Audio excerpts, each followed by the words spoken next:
foul on Sophie Cunningham. That is her first, team second. Coming in for Phoenix, number 14, DeWanna Bonner.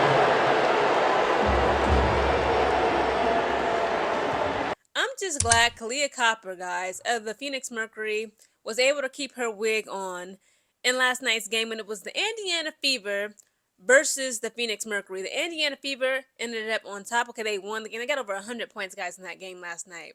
The game concluded with the Indiana Fever having 107 points to the Phoenix Mercury's 101 points, okay? Now, Kalia Copper was able to keep that wig on, okay? I don't know how, because last night's game was just that physical. It was very high pace, fast pace, fast break points, okay, on both sides. People was, it was getting kind of rough. It was getting kind of physical. It was getting very handsy. Okay, I believe in the first and second quarter, we see Satu Sabali kind of side swipe Sophie Cunningham, kicked her in the teeth a little bit. Not kicked her, but her elbow, she got her in the mouth, okay? Thankfully, all of her teeth are still in her pretty little head.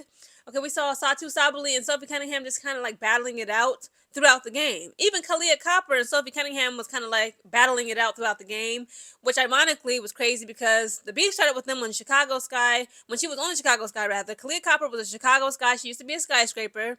And she low-key kind of like strangled Sophie Cunningham when Cunningham was still back with the Phoenix Mercury. And then Kalia Copper gets traded to the Phoenix Mercury.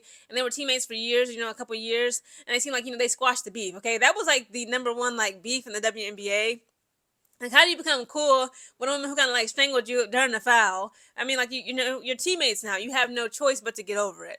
But overall, guys, that was a very exciting game. We see DeWanna Bonner returned to the Indiana Fever after she only played 9 games in this current season with the Fever, and then she subsequently just quit. She quiet quit it. First it was like, she's just out due to personal reasons and, et cetera, et cetera. And then it was like, it's looking kind of suspicious. It's kind of suspect that she's just gone for such a long amount of time. And then again, of course, it came out like, she's like, I'm just not a good fit for this team and I'm ready to leave. Fans are speculating that maybe perhaps something did happen in the locker room of Indiana Fever when DeWanna Bonner was there because, you could see her fiance and longtime partner of the Phoenix Mercury being Alyssa Thomas. She seemed upset. Not just with the Indiana Fever team. Like, she was, doing a lot of this. And, she was yelling into the crowd.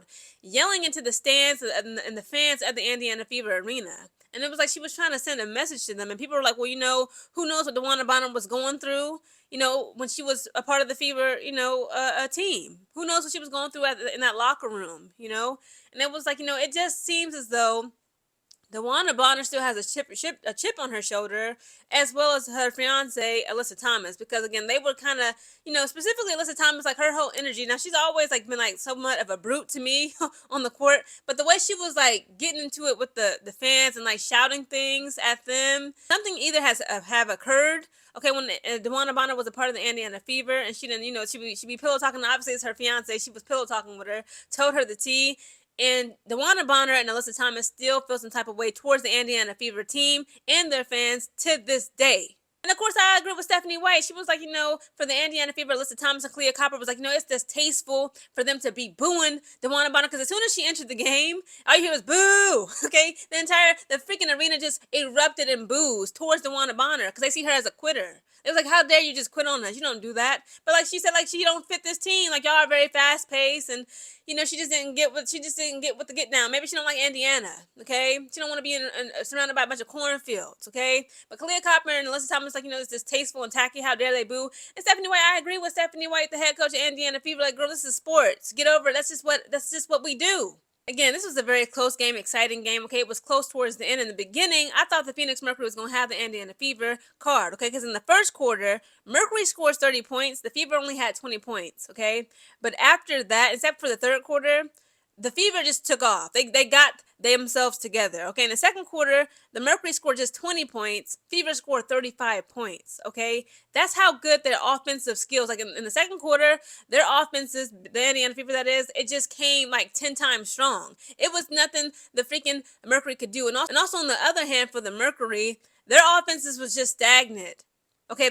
Alyssa Thomas missed so many layups that she should have made. Kalia Copper was missing shots, bricking shots. Satu Sabali, again, their offenses just was not able to match the Indiana Fever's offense. The third quarter comes around. That's when Mercury outscored them. They had 22 points, Fever scored 19 points, but in that fourth and final quarter, it was almost close. Mercury scored 29 points. The Fever scored 33 points. For the individual player statistics for the Mercury, Natasha Mack scored 4 points. She had 1 assist, 3 rebounds. Satu Sabli had 9 points, 1 assist, 5 rebounds. Alyssa Thomas was the leading scorer for her team last night. She had 32 points, 7 assists, 15 rebounds, a double-double.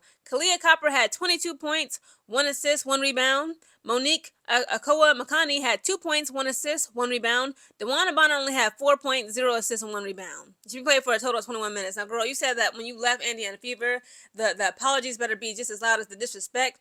I mean, now, again, it wasn't a blowout. They only lost by 6 points, 101 to 107 points. But DeWanna Bonner, your stat line as an individual player, you clearly you didn't give it to them how you should have gave it to them. You ain't give it up how you should have gave it up, okay? If you really feel some type of way about et cetera, what could have, should have, possibly have happened or occurred in that locker room when you was a part of the Indiana Fever, all you put up was 4 points. Like, you could have just sat out. What? Now, Catherine Westbelt had 6 points, 2 assists, 3 rebounds. Sammy Whitcomb, shout out to her. She's really good with that 3. She had 18 points, 3 assists, 1 rebound. And Lexi Held had 4 points, 2 assists, 1 rebound. And also, guys, in the end of the third quarter, we saw, I believe it was Lexi Hall who actually blocked DeWanna Bonner's shot. She was trying to make a layup. You should have seen how the whole crowd erupted again. Even Caitlin Clark, like the way she broke out in the whole celebration, okay? It was hilarious. Now, for Indiana Fever, Leah Boston had 22 points, 1 assist, 12 rebounds, a double-double. Sophie Cunningham had 12 points, 1 assist, 3 rebounds. Natasha Howard made 6 points, 3 assists, 6 rebounds. Kelsey Mitchell, okay, she was kind of like, not as good as she usually is. She had 8 points, 3 assists, 3 rebounds. Arian McDonald was the leading scorer of her team, okay? Alyssa Thomas outscored everybody. Arian McDonald, or let me see. Yeah, Alyssa Thomas had 32 points, my God. Arian McDonald had 27 points, 4 assists, 0 rebounds. Michaela Timpson had zeros, but one rebound. She had 0 assists, 0 points, and 1 rebound. Lexi Hall had 2 points, 1 assist, 5 rebounds. Damaris Dantas had 12 points, 1 assist, 3 rebounds. Sydney Colson had 8 points, 4 assists, 0 rebounds. And Chloe Bibby had 10 points, 1 assist, and 0 rebounds. I'm not sure, guys. Y'all tell me in the comments below. Do y'all think this could be a brewing rivalry to come? Okay, Phoenix Mercury versus the Indiana Fever, due to like the background, the tension, okay, that Miss DeWanna Bonner has caused, leaving them high and dry and running to the other side, okay, where her fiance is, being the Phoenix Mercury. Okay, in tonight's game, Stephanie White outcoached Nate Tibbetts. Okay, the Phoenix Mercury was outcoached and they were outshot. Their offensive game was just so stagnant in the second quarter. And then in the third quarter, even though their offense came up, the Fever's defense came up. So it was like, it was just too late. Okay, them runs that the Fever went on, the Phoenix Mercury was just not able to recover. I don't know, DeWanna Bonner and her fiance, Alyssa Thomas, look like they got beef. Okay, it's some unofficial, unfinished business that they had to do at the Indiana Fever. Unfortunately, they just was not able to bring it last night because the Fever just had them on lockdown. Again, I told you, I used to make a joke. I was halfway joking that Alyssa Thomas sent DeWanna Bonner up there to the Indiana Fever to be a spy, okay? Clearly, she probably got like, a little bit of their game schemes, they tactics and they strategies, but she was not able to, counteract those strategies, okay? It's like, girl, you used to play for them. You played 9 games with these people. How you ain't give us the tea, give us the juice, the sauce on how we can stop them offensively? DeWanna Bonner was not spying hard enough.